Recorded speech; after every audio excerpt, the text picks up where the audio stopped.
I wanted to have David on the show for a number of reasons, but also because his voice is part of my musical DNA. Well, thank you very much. I'm very flattered. I just grew up listening to your records, David. And, as I did a little research on you, and I don't know if it's correct or not, because, a lot of stuff on the internet is not correct, but you grew up for a time in West Orange, New Jersey.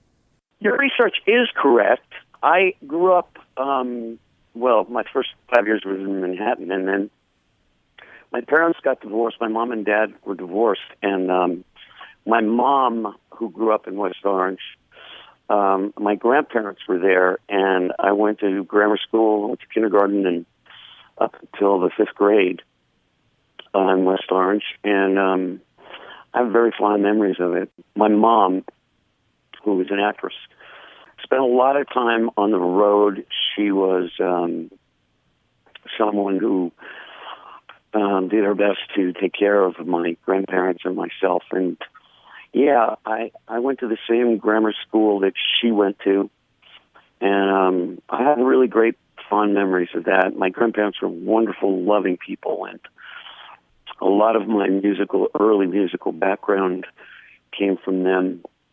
My grandmother was a piano teacher and also a former opera singer, and everyone in my mom's family played an instrument, and it was really a very solid, very loving, and really wonderful beginning for me. So I'm very grateful for that, and I have a lot of just wonderful, wonderful memories of it.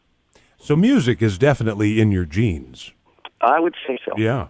My dad on his side, my father was an incredibly talented man who, actually a lot of people didn't realize this because of his television and his film career, but he did, I think, over 30 Broadway shows. Wow. And he was hired by Cole Porter to re-record, or to actually record, all of Cole Porter's unrecorded Broadway stuff. Wow.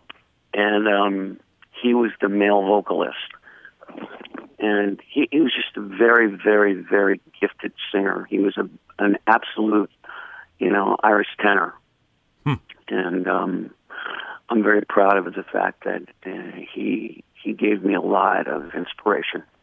When I see clips of you performing, I can't help notice that, you've always got that guitar with you. And I want to know, when you first started learning to play guitar, who were your influences? On a Sunday night, I watched Ed Sullivan and Beatles were on. Yeah. And the next day I went out and bought an electric guitar, and I got to know all of them, although I got to know John, and I consider him a friend. And I think that his influence on me was tremendous. I played with Paul once. Mm-hmm. I got to know all of them, but they changed the world, and they influenced me enormously, and I pay homage to them. I might do either in New Brunswick or at Beatty's. I might just do a song or two of theirs, and just to sort of honor them in my growing up. And their music changed our world. Oh, absolutely. And, the amazing thing is when I see clips of you perform live, you come out and you do this bluesy, funky version of Come On, Get Happy. And it's you don't even realize what it is until you start singing, and then you go, wow, yeah, very cool. Well, I saw B.B. King play. I actually met him when I was 17 at the Whiskey Go-Go. A lot of people still don't believe this story, but I saw him play, and this is really before he broke out and crossed over. Mm-hmm. He was strictly a blues man who, if you were a blues fan, as I was, you would know him and you would, be a fan of his. I thought his records, and always used to love to listen to him and try and copy some of his lyrics, but not nearly as well. there are songs that I recorded when I was really young that I still love, but sometimes it's like it's like a suit that you wear. Right. And it fits you or it doesn't. The song fits me, but the style doesn't. And I try and pay homage to all that great music I recorded when I was in the Partridge Family and also my solo career. But that's one I changed the arrangement because it's message. And what I've tried to bring to the world is just lifting them up. Sure. And bringing joy and happiness to people it's what I do and what I've been about my whole career. We just heard the Partridge Family, a number 13 hit in 1971. I Woke Up in Love this morning. Our guest is David Cassidy, who's performing at the State Theater in New Brunswick, New Jersey on January 9th, Saturday the 10th at BB King's in New York City, and on the 24th at the Tropicana in Atlantic City, New Jersey. David, when I listen to those Partridge Family records, they're just impeccably produced. I mean, you've got top-notch musicians, studio musicians playing on there. The top-notch, the best of all time. Yeah, the absolute best. Is there a song that you think of as the definitive song, the cream of the crop? Well, I think about it. I recorded hundreds of songs. Yeah. It's hard for me to think of one that really stands out. I mean, in most people's minds, I think I Love You. Sure. And I think it does define me musical career back then, and also, it was Record of the Year and one of the biggest selling songs ever. Yeah. So I hate to choose one song. I have a number of them that play that are favorites of mine. And, Point Me in the Direction of Albuquerque is a great song. I always say that's the greatest Elvis song that Elvis never recorded. It's good. Yeah. I like it. Yeah, that's good. Another song I want to ask you about is a record that came out 20 or so years after the Partridge Family folded. You had a hit with a song called Lying to Myself.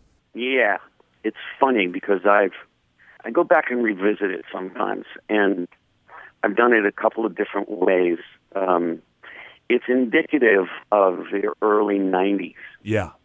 And again, like I was talking about, I'm really proud of it as a writer, but it's the kind of arrangement that you have to feel fits you today. Gotcha. And I've been playing around with different versions of it, and who knows? Maybe I'll do it then. Maybe I'll do it on Saturday the 10th, or maybe at New Brunswick on the 9th. We shall see. We're talking to David Cassidy, and we may hear that song, Lying to Myself, in one of his upcoming shows. January 9th at the State Theater in New Brunswick, New Jersey. January 10th at BB King's in New York City. And January 24th at the Tropicana in Atlantic City, New Jersey. And as you mentioned before, sometimes the arrangement doesn't fit you now. So, you change it around and you bring the song to life again in the concert setting. Yeah, and it has to fit, and it has to work. I like to be true to, other than the version you were talking about, Come On Get Happy. I like to do it because I think the fans deserve. The reason they're there is they want to relive your music.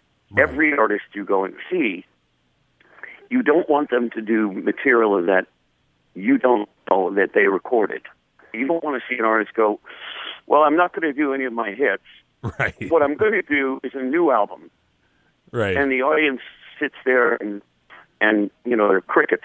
Right. Yeah. It just doesn't make any sense. So they get to hear the music the way they remember it. Mm-hmm. I also like to take people on a musical journey through my life. As I mentioned earlier, my dad and my mother and my grandmother, all musicians, and they taught me a lot about music in itself, and introduced me to Gershwin, Cole Porter, Right. And all of that. I don't put that into my repertoire, but I use it as at least an inspiration for the growth I've had as a musician, as an artist, and as a writer. David, just to wrap up here, I can hear it in your voice how much you love performing. And recently, I do. You recently put on your website, though, that you're maybe thinking about retiring from performing. I can't say I'm thinking about it.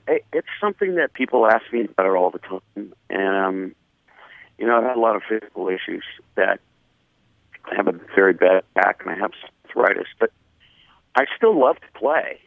It's just a question of the toll it takes traveling and getting there.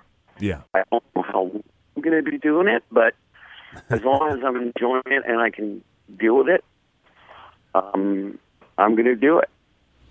Well, listen, that's great to hear, David. And before I let you go, and this is sort of embarrassing for me, but if I could just get you to say hello to my mother. I'd be happy to say hi to your mom. Hi, Mom. All right, there we go. See, when I told her I was interviewing you, she started hyperventilating on the phone. So That's so sweet. I'm Thanks, glad man. I could get you. Hey, David, God thanks bless so you, much. Tyson. Thanks so much for talking to us. God bless you, too, and have a great rest of 2015. Thanks, pal.